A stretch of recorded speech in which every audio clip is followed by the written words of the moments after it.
존재감이 소멸됐다. 벼랑 끝에 위기다. 요즘 진보 정당에 쏟아지는 평가입니다. 올해 대선과 지선에서 연이어 아쉬운 성과를 내면서 진보 정당의 실패 원인을 직시해야 한다는 목소리도 커지고 있는데요. 진보 정당이 민심을 잡기 위해서는 어떤 쇄신안이 필요할지 진보 정치의 미래를 논할 두 분 스튜디오에 모셨습니다. 용해인 기본소득당 의원 그리고 조성주 전 정의당 대선 선거대책위원회 종합상황실장 나와 계십니다. 두 분 안녕하세요. 네, 반갑습니다. 안녕하세요. 네, 우선 용해인 의원님부터 우리 뉴스아이킥 청취자 여러분들께 인사 부탁드리겠습니다. 네, 안녕하세요. 반갑습니다. 저는 기본소득당에 단 한 명 있는 국회의원이고요. 열심히 하고 있습니다. 기본소득당 국회의원 용해인입니다. 반갑습니다. 네, 그리고 조성주 실장님. 네, 저는 정의당의 정책위 전 부의장을 맡았었고요. 정의당에 단 한 명 있는 조성주입니다. 네, 당에 단 한 분뿐인 두 분 나오셨고요. 지금 오늘 특별 대담 유튜브로 생중계되고 있습니다. 저희 모습 직접 보시고 싶으신 분들 그리고 댓글과 또 문자로 참여하시고 싶으신 분들은요. 유튜브에서 표창원의 뉴스아이킥 검색해서 들어와 주시면 감사하겠습니다. 조금 전에 제가 인사말에서 말씀드렸는데 대통령 선거, 지방선거 끝나고 진보 정당에 대한 어떤 위기론 계속 나오고 있고요. 과연 두 분께서도 동의를 하시는지 용해인 의원님 진보 정당 위기론 위기 국면이다 실감하시고 동의하십니까? 네, 여러 가지 의미의 위기론이 등장하고 있는데요. 저는 네. 진보 정치가 방향을 잃었다라는 측면에서 어느 정도 위기라는 생각에 동의합니다. 방향을 잃었다. 네. 그러니까 진보 정치라는 것은 언제나 세상을 바꾸겠다라는 꿈을 꾸는 사람들의 어떤 역할이었고 그렇죠. 또 그래서 그 모습이 어떤 모습인지를 제시하는 것이 되게 중요한 핵심이었는데요. 네.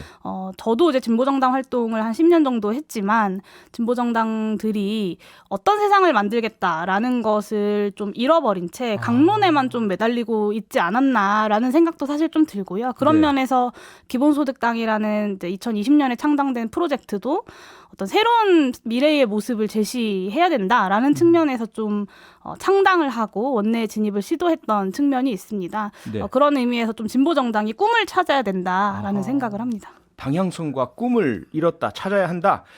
조성주 실장님은 어떠한 인식을 갖고 계세요? 일단 뭐 지금이 위기라는 것에는 뭐 큰 이견이 없을 것 같아요. 당연히. 예. 뭐 청취자분들도 그렇고 시민분들이 보시기에도 뭐 너무 명백히 위기고 그렇게 위기라고 느끼고 있는 이유는 진보 정치, 진보 정당이 과연 독자적으로 존재해야 될 이유를 시민들이 잘 못 느끼고 계신 게 가장 큰 위기잖아요. 네. 그러니까 그게 없다라면 사실 독자적으로 존재해야 될 이유가 없는 거죠. 그렇게 본다면 이제 시민분들이 당신들은 왜 존재해야 되는가? 당신들이 우리 시민 공동체에 어떤 의미를 가지는 정당입니까? 라는 질문에 말 그대로 이제 제대로 된 답을 내놓고 있지 못하기 때문에 위기라고 생각하고요. 네. 앞에 용해인 의원님 잘 지적해 주셨지만 꿈을 많이 이제 잃어버렸다 이런 지적에도 상당 부분 동의합니다. 그러니까 네. 저 역시 진보 정당이 우리 사회를 어떤 식으로 만들 것인가에 대한 좀 더 구체적인 비전이랄까요? 이런 것들을 많이 가지지 못한 채로 상당 기간 오면서 이게 누적되면서 발생한 문제인 것 같습니다. 네. 국민들께서 진보 정당이 왜 필요해? 라는 데 대한 그러한 어떤 뭐 인식이나 답을 찾지 못하시고 계신다. 상당히 좀 뼈아픈 말씀으로 들리는데요. 그 말씀이 구체적으로 드러난 게 결국 선거에서의 성적 아니겠습니까? 지난 대통령 선거에서 정의당 심상정 후보 득표율 2.37%였습니다. 기본소득당 오준호 후보는 0.05%였고요. 6일 지방선거 때는 정의당에서 전국에서 9명 당선자 나오는 것으로 그쳤습니다. 이 성적표 조금 더 적나라하게 어떻게 평가하십니까?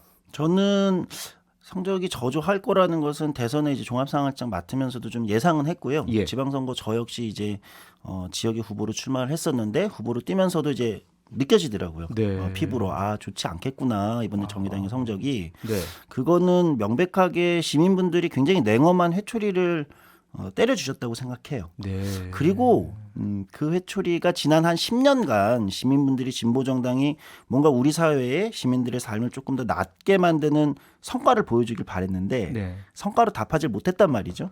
그리고 오히려 어떤 면에서는 시민분들이 다른 정치를 보여주길 바랬는데 다른 정치를 보여주기보다는 기존의 이제 진영 간의 정치, 이제 한국 정치 지금 고질적인 이 진영 간 대립의 정치에 또 같이 이제 그 안에서 편을 드는 이 정도 수준에서 그쳤기 때문에 냉엄한 회초리를 맞았다고 생각하고 네. 어떤 면에서는 맞아야 될 회초리를 맞은 거다. 차라리 성적이 좀 애매하게 좀 좋게 나오거나 적당하게 나왔으면 더 문제였을 수 있다고 생각해요. 네. 차라리 뭐 이런 저조한 성적표를 받아들인 게 스스로를 좀 일신하는데 훨씬 더 필요하지 않았을까 이렇게 생각합니다. 차라리 잘 맞았다. 네. 국민께서 잘 때려주셨다 이런 말씀이신데 용해인 의원님 기본소득당의 성적표는 어떻게 평가하십니까? 네, 사실 이제 저희가 2020년에 창당을 하고 지난 서울시장 재보궐선거 그리고 대통령 선거, 지방선거까지 지난 2년 동안 3번의 이제 좀 큰 선거를 치렀는데요. 예.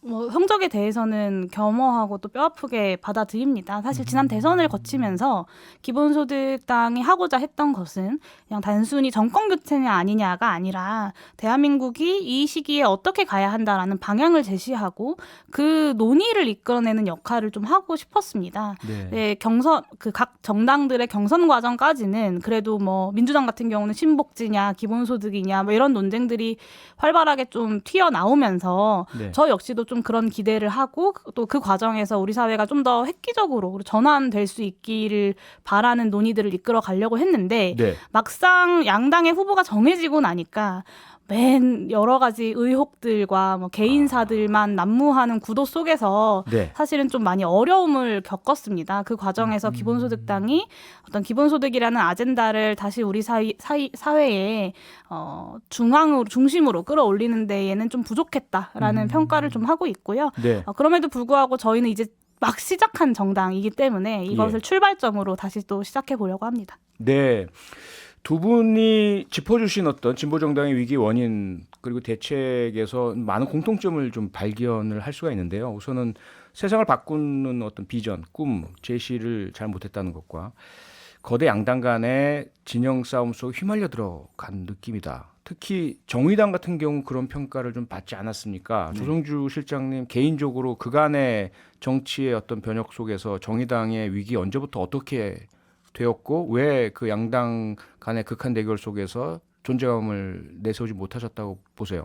두 가지 측면에서 짧게 이야기를 해야 될 것 같아요. 하나는 그러니까 한국 정치가 굉장히 지난 몇 년간 이게 사나워지고 있잖아요. 예. 진영 간 이제 대립이 큰데 예. 이제 무엇을 위한 진영 간 대립이냐, 정치가 뭐 갈등할 때 싸워야 되는 때도 있는 거죠. 근데 무엇을 위한 이 갈등과 대립이냐에 있어서 진보 정당은 그것이 시민들의 삶이 좀 나아지는 방식의 좀 갈등이면 좋겠는데 예.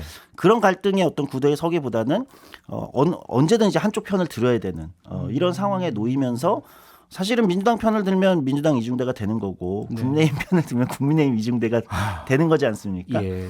그러니까 그렇게 안 되려면은 진보 정당만이 주장하는 어떤 아젠다 세팅에 성공했어야 되는데 그게 실패했던 거 있고요. 네. 그다음에 이제 진보 정치가 가지는 핵심적인 가치가 무엇이냐를 시민들한테 설득하는데 실패했다. 그러니까 평등과 연대가 저는 기본적으로 진보 정치의 가치라고 생각합니다. 예. 근데 세상이 많이 바뀌었어요.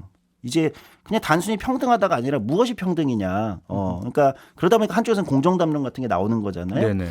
그러니까 과연 중소기업의 정규직 노동자가 대기업의 비정규직 노동자보다도 임금을 적게 받는데 이것을 어떻게 평등하게 할 것이냐. 그럼 진보 정당 스스로가 가지고 있는 자기 기반은 과연 평등한 거냐. 네. 또는 연대라는 게 뭐냐. 우리가 뭐 최저임금을 진보 정당이 올리자고 계속 주장해왔지만 지금 이제 저임금 노동자 수준의 또 임금도 아닌 소득을 받는 자영업자들의 어려운 문제. 이 둘 사이의 연대를 진보 정당은 어떻게 설명할 수 있을 거냐. 사실 변화된 여러 가지 문제에 진보 정치가 정의당이 제대로 답하지 못하고 대안을 제시하지 못하면서 시민들한테는 결국은 그냥 똑같이 진영 정치 속에서 한쪽의 편을 드는 예. 어느 쪽이든 예.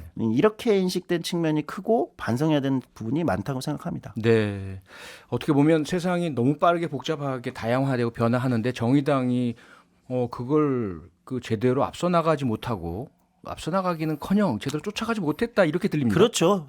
제대로 쫓아가지 못했고 그냥 어떤 면에서 좀 스스로를 굉장히 냉엄하게 얘기하면 우리 진보야 이런 이제 그 이것에 좀 안주해 있었던 건 아닌가 이런 네. 생각을 해보게 됩니다. 너무 시니컬하게 스스로를 평가하는 건데 솔직하게 해주셔야죠. 시니컬 하더라도. 얘기하면서 뭔가 자괴감이 약간 네, 용혜인 의원님께는 물론 이제 이 질문을 그다지 좋아하지는 않으실 것 같은데 관련해서 공격도 많이 받으신 걸 제가 이 목격도 했고요. 젠더 갈등 부분에서 물론 이제 기본소득당의 어떤 정당의 차원의 문제는 아니겠지만 어쨌든 청년 정치인, 여성 정치인, 진보 정치인이 이 젠더 이슈, 페미니즘의 이슈를 사회의 어떤 그런 그 주 담론으로 이끌어 나가고 제대로 이해시키고 반대자를 설득하고 이런 역할을 제대로 못하지 않았느냐 이런 비판 어떻게 생각하세요? 네, 진보 정당이 그런 역할을 분명히 하지 못한 것도 맞고요. 또는 또 한 가지는 진보 정치인들이 이 성평등 문제에 있어서 원칙을 지키지 못하는 것 아니냐라는 이야기들을 고민을 좀 많이 합니다. 특히 이제 저도 이제 특히 정의당에서 아마 그런 고민들 많이 하실 텐데 네. 이것이 뭐 노동이 먼저냐, 여성이 먼저냐, 뭐 장애인이 먼저냐 이런 것에 가치를 두고 어떤 경쟁을 하는 것 같은 분위기들이 사실은 전 정치인들이 좀 중심을 잡고 원칙에 대해서 이야기해야 되는데 자꾸 네. 그런 말들에 흔들리는 것이 아닌가라는 생각이 들고요. 예. 저는 여성 노동자들이 직장에서 겪는 성폭력이 문제이기 때문에 예. 그것이 이제 노동과 페미니즘이 만날 수 있는 점이고 대립되지 않는 것이다라고 이야기하는 것에 크게 동의하지 않는데요.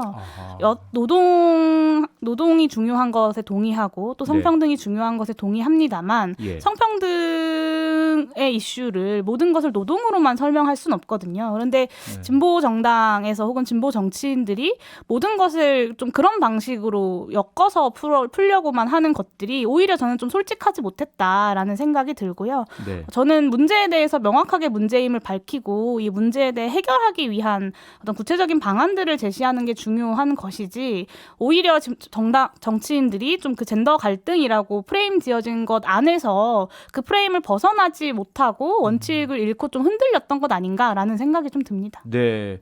아마 정의당도 이 문제에서 자유롭지 못하시잖아요. 내부에서도 상당히 내홍을 겪으셨고 뭐 집단적인 당원의 탈당 사태도 겪으셨고 어떻게 보셨어요, 솔직하게 이 사안? 굉장히 어려운 문제예요. 그냥 어렵죠. 솔직하게 말씀드리는 게 좋을 것 같아요. 예. 그러니까 이 지금 등장하는 소위 정체성 정치 이슈라고 하는 젠더에서부터 뭐 각종 사실은 젠더 정치 이슈만이 아니라 녹색이나 환경 이슈도 굉장히 크게 기후위기로 대표되는 네. 굉장히 급격하게 이제 제기되고 있고 그것이 이제 기존의 전통적으로 진보 정당이나 진보 정치가 이야기했던 노동이라는 것과 어떻게 교차될 수 있을 것인가라는 과제는 굉장히 어려운 과제이고 어렵죠. 한국만 어려움을 겪고 있는 건 아닌 것 같고요. 전 세계의 대부분의 약간 진보적 계열의 정당들이 다 나름대로의 방식으로 내홍을 겪고 있습니다. 그렇죠. 이 두 개의 교차점을 어떻게 찾는가. 네.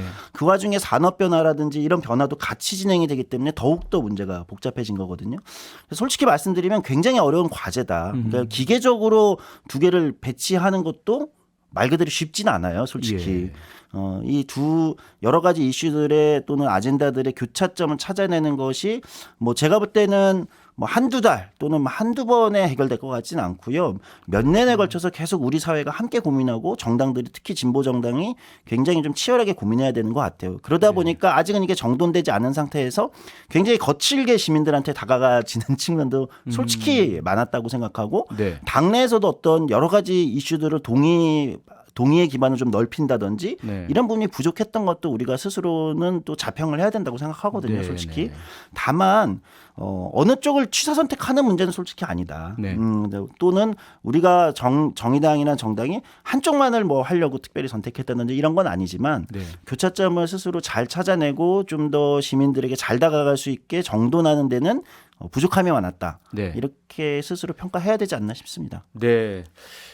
분명히 어떤 담론적 측면에서 과연 페미니즘이나 어떤 그 여성 인권, 평등 이 문제를 어떻게 가져가야 될 부분에 있어서 분명히 어떤 제대로 된 그 입장 정리도 못했고 노선 정리도 못했다라는 것은 충분히 동의를 하는데요. 이것과는 변론으로 그것과 상관없이 진보 정당이라면 그래도 인격을 존중하고 누구이든지 간에 다른 사람의 어떤 그런 그 신체나 자유에 대한 침해를 하지 않는 것은 모범이 되셔야 될 텐데 네. 정의당 내에서 사실 그렇죠. 있어서는 안 될 일들이 일어났습니다. 굉장히 실망을 많이 드리는 일들이 발생을 했었죠. 예. 예, 그리고 그 처리 과정들도 과연 얼만큼 이제 설득력 있게 우리가 처리하고 또는 재발 방지 노력을 했는가에 있어서도 냉엄한 또 평가가 될 지점이 있다고 생각합니다. 그렇죠. 그 부분들이 굉장히 뼈아팠던 것 같아요. 네. 예. 그러니까 시민들이 보기에는 그러니까 정말 새로운 비전을 보여주지도 못하고 성과라는 측면, 정치가 보여줄 수 있는 책임 정치라는 측면에서 성과라는 측면에서도 그렇게 성과가 크지 않으면서도 네. 또 하나 윤리나 어떤 도덕성의 문제에서도 비판을 받으니 저희가 설 자리가 뭐 스스로가 굉장히 좁아진 거는 뭐 피할 수 없는 현실이었죠. 극복해야 되는 문제라고 생각합니다. 용인 의원께서 앞서 살짝 지적을 해주시긴 하셨는데 그 부분 같은 진보정당으로서 정의당의 이러한 그 성비 문제 또 그 이후 사후 처리 문제 지켜보면서 어떠셨습니까? 네, 뭐 이렇게 다른 정당의 일에 대해 제가 말을 많이 얹기는 좀 어렵습니다. 개인적으로. 네. 너무 이렇게 안타까운 마음이 많이 들었고요. 그러니까 특히나 우리가 어떤 평등한 공동체를 함께 만들어가는 것이 평등한 세상을 만들겠다고 하는 사람들 사이에서도 얼마나 어려운 일인지를 저 스스로도 좀 그 일련의 사건들을 보면서 스스로를 좀 돌아봤습니다. 네. 네. 민일호 정진권님께서 보내주셨어요. 고인물은 썩기 마련입니다. 정의당은 새롭게 인물 교체 필요하지 않을지 심상정 이후로 눈에 띄는 인물도 정책도 없다는 것이 문제입니다. 라는 따끔한 지적 주셨어요. 어떻게 보십니까? 네, 뭐 당내에서도 똑같이 많이 얘기되는 문제이기도 합니다. 예. 사실은 다음 리더십을 만들어내지 못했다는 측면에서는 아마 심상정 전 대표도 그렇고 당내에서도 이제 그런 문제를 갖고 있고요. 네. 인물만이 아니라 저는 이제 아마 다음 차세대 리더십은 좀 팀의 형태로 나타나야 되지 않을까. 팀의 형태로. 1인 리더십으로 계속 이행되는 것은 진보정당답지 못하다 이렇게 생각되고요. 네. 다양한 인물들이 또 새롭게 등장해야 될 것 같고 정책의 측면에서도 새로운 정책들을 좀 임팩트 있게 보여드리지 못했다. 예. 그러니까 그게 아까 이제 처음에 지적했던 미래 사회에 대한 어떤 비전 또는 변화되고 있는 우리 산업이나 이 뭐랄까요 환경 네. 이런 거에 대해서 디테일하게 고민하지 못한 측면에서 아마 저희도 이제 9월에 당직 선거가 있기 때문에 오히려 지금 정의당이 전체적으로 굉장히 냉엄한 평가를 받았기 때문에 굉장히 치열하게 아마 논쟁이 되지 않을까 이렇게 생각하고 있습니다.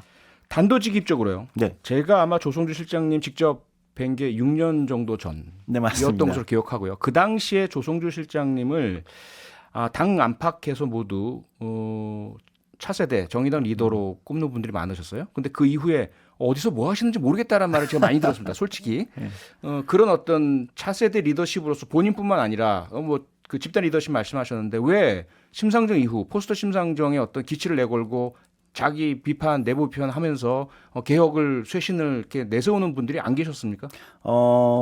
제가 있었고 없었던 건 아닌데요. 예. 저는 그 부분에 있어서는 오히려 차세대 리더십을 자임해야 되는 저를 포함해서 자임해야 되는 사람들이 스스로 노력이 부족했다고 생각해요. 실력과 노력이 부족했다. 그러니까 저도 저 스스로의 실력에 대한 절감을 지난 6년 전 이후로 많이 했거든요. 그래서 행정에서도 경험을 쌓고 여러 가지 경험이 더 필요하겠구나. 아직은 크지 않은 정당이지만 이 정도 정당을 이렇게 리드해 나가기에는 차세대 리더십으로 준비된 사람들이 아직 실력이 부족했다 이렇게 보이고요. 네. 지금은 좀 그런 시기가 되지 않았나 이런 생각들을 많이 하고 있습니다. 알겠습니다. 용혜인 의원님 오늘부터 농성하신다면서요? 네, 국회에서. 그렇습니다. 오늘부터 국회 로텐더홀에서 농성을 시작했습니다. 국회의원이 농성을 하시는 이유 구체적으로 말씀해 주시죠. 네, 이제 오늘 53일 만에 더불어민주당과 국민의힘이 이제 연구사업 협상을 합의를 했는데요. 예, 사실 이 그렇죠. 과정에서 소수정당, 그러니까 비교섭단체 의원들이 많이 배제되었습니다. 그래서 상임위라는 것이 국회의원들이 자신의 2년간의 활동에 아주 전제가 되는 기본적인 활동 공간임에도 불구하고 네. 소수정당의 의원들의 의사가 전혀 반영될 창구조차 없었던 것이 사실 가장 큰 문제인 것 같고요. 네. 이번 상임위 배정에서 저를 포함해서 많은 의원님들이 사실 본인이 원하는 상임위가 아니라 다른 상임위에 많이 배치가 되었습니다. 저 역시도 이제 전반기에서는 기획재정위원회에서 활동을 했는데 네. 이번에는 다른 상임위원회에 배치가 됐고요. 근데 기본소득당은 사실 이제 이름에서도 아시다시피 기본소득을 다루는 정당이고 그렇죠. 기본소득이 단순한 복지정책 하나가 아니라 어떤 조세 재정의 제도의 전반을 다루고 경제 체제의 어떤 패러다임을 전환하는 기획이라고 할 때 네. 이제 기본소득당의 소명은 사실 기획재정위원회에서 펼칠 수 있는데요. 네. 그런 부분들이 충분히 고려되지 않았고 또 저는 이제 한 명 있는 유일한 의원이다 보니까 저의 예. 의정 활동이 사실 당 활동의 많은 부분을 차지하게 되는데 그런 면에서도 좀 많은 제약이 있어서 네. 이 부분에 대해서 여야가 다시 좀 논의를 해서 소수 정당의 의원들도 충분히 의정 활동들을 잘 펼칠 수 있도록 상임위 정수를 다시 논의해달라라는 네. 농성을 좀 시작했습니다. 어찌 보면 우리나라 국회가 앞서 두 분이 말씀하신 여야 간의 또 거대 정당 간의 극단적 대결 구도로 휩쓸려 들어가는 가장 대표적인 상징 중에 하나가 아닐까 싶은데 소수 정당에 대한 배려가 전혀 없고요. 네. 기본소득당 의원을 행안위에 보내면 도대체 어떤 이야기, 어떤 일을 하라는 건지. 그런데 그 이면에는 전반기 때 열심히 잘하셨으면 국민들이 다 알아보시고 가만 안 있으실 텐데 열심히 더 잘하시지 이런 부분도 있지 않습니까? 제가 최근에 이제 민생경제 안정 특별위원회에 배치가 됐는데요. 예. 그 부분은 제가 지난 2년 동안 그리고 최근에도 네. 이제 국민들의 어떤 민생경제에 대한 의정 활동들을 잘 해왔다는 것은 어느 정도 인정해 주신 것이라고 생각합니다. 그런데 지금 상임위 배정은 네. 아무래도 한정된 인원 안에서 배정을 해야 되니 저와 이제 정의당 장혜영 의원님이 경합을 했는데요. 네, 제가 이제 민생경제 이후 이야기는 잠시 저희 네, 광고 듣고 돌아와서 알겠습니다. 계속 듣겠습니다. 네, 진보정당의 위기 특별 대담하고 있습니다. 두 진보정당의 청년 정치인 두 분 모시고 말씀 나누고 있고요. 용혜인 의원께 이제 질문 드리다가 광고가 개입을 네. 하는 바람에 끊겼는데 어떻습니까? 이렇게 거대 양당 중심으로 돌아가는 국회 무엇을 어떻게 바꿔야만 소수 정당도 또 제 역할을 제대로 할 수 있게 될까요? 사실 이제 300명의 국회의원 한 명 한 명이 다 동등하게 국민을 대표하는 헌법기관임에도 불구하고 그렇죠. 우리가 정말 동등한가라는 생각을 동료 의원님들을 보면서도 합니다. 사실 네. 국회의 회의 일정만 관련해서도 비교섭단체 의원들은 배제되어 있는 경우가 너무 많고요. 예. 저 같은 경우는 2시 본회의여서 언론을 보고 본회의장에 갔는데 2시에 팩스가 들어온 적도 있었습니다. 그래요? 미리 네. 통보가 안 가고요? 이게 아무래도 양당의 합의가 있어야 본회의가 열리는데 아하. 오피셜하게 이제 공지가 나오는 것은 정말 최종의 최종이다 보니까 그런 일들이 종종 있습니다. 네. 그래서 국회법을 개정해서 좀 비교섭단체 의원들도 국회 운영에 좀 함께 참여할 수 있는 길을 여는 것이 하나가 필요할 것 같고요. 네. 두 번째는 다양한 정당들이 국회 내에 들어와서 함께 협치를 하는 것들이 가능하도록 선거법 개정을 좀 잘 해나가는 것이 앞으로 22대 총선을 앞두고 좀 중요한 과제일 것 같습니다. 네. 그게 결국은 국민들을 위하는 것일 테고요. 네. 국민들의 뜻이 그대로 반영되는 것일 텐데 잘 좀 바뀌었으면 좋겠고요. 정의당 질문을 조금 더 드리자면 네. 과연 정의당 그러면 어떻게 해야 쇄신, 혁신, 국민의 관심과 지지를 얻을 수 있을까? 한편으로는 저희들이 접한 방안 중에 하나가 21대 비례대표 총사퇴 이 얘기까지 나왔습니다. 어떻게 보세요? 당내에서 뭐 총투표 발의안 이제 제한이 되어 있는 상황이죠. 물론 네. 그런 주장도 있는데요. 네.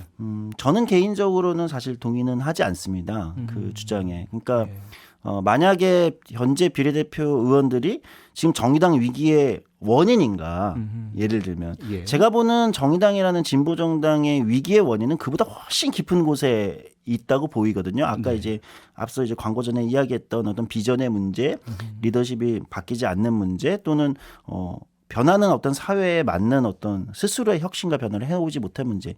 그러니까 위기의 원인이 훨씬 깊은 곳에 있기 때문에 네. 지금의 비례대표 의원들이 사퇴한다고 해서 위기의 원인이 제거되는가 아하. 그렇지 않기 때문에 예. 그러니까 만약에 의원단을 사퇴시킨다는 건 굉장히 큰 정치적 결정인데 그걸 해서 위기가 해소되지 않으면 사실 그거는 굉장히 어리석은 행동을 하는 게 되는 거잖아요. 네. 그런 측면에서 위기의 원인과 결과가 조금 맞지 않다. 그래서 이제 동의하지는 않고요. 네. 다만 그런 의견들이 나오게 되는 이유는 그러니까 지금의 의원단들이 어느 정도 시민들한테 설득력 있는 정치 활동을 해왔는가, 성과를 내왔는가 네. 이런 곳에 있어서는 뭐 의원단들도 스스로 점검하고 네. 평가를 해볼 필요는 있겠다. 그리고 일신 뭐 혁신할 필요가 있겠다. 이런 지점은 또 동의가 많이 되는 부분입니다. 네.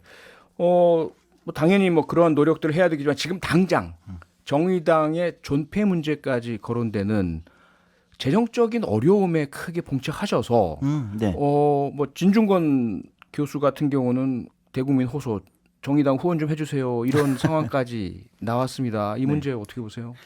재정이 실제 뭐 이제 어렵긴 한데요. 예. 좀 이상하게 들리실 수 있는데 어제 오늘 어려운 게 아니어가지고 늘 어려우셔서. 예, 굉장히 이게 이 정도 어려운지 꽤 오래됐고 예.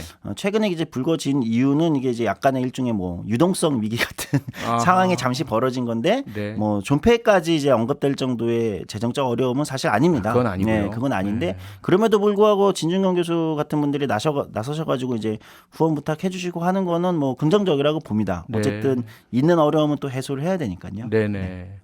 용인 의원님, 기본소득당 같은 경우는 워낙 뭐 규모가 그리 크지 않아서 저희들에게 많이 알려지질 않습니다. 당내 상황 괜찮으세요? 네, 저희도 당연히 재정적 어려움이 있고요. 네. 뭐 전체 2만 명 정도 당원 중에 80%가 청년인 아주 젊은 정당입니다. 네. 그러니까 기존의 정당들과는 조금 구성이 다르지요. 예. 그러다 보니까 청년들이 십시일반 이제 당비를 뭐 1,000원, 5,000원 모아서 당을 운영하고 있고 네. 사실 기본소득당 같은 경우는 정의당보다도 국고보조금이 매우 적습니다. 분기별로 뭐 몇백만 원 수준인데요.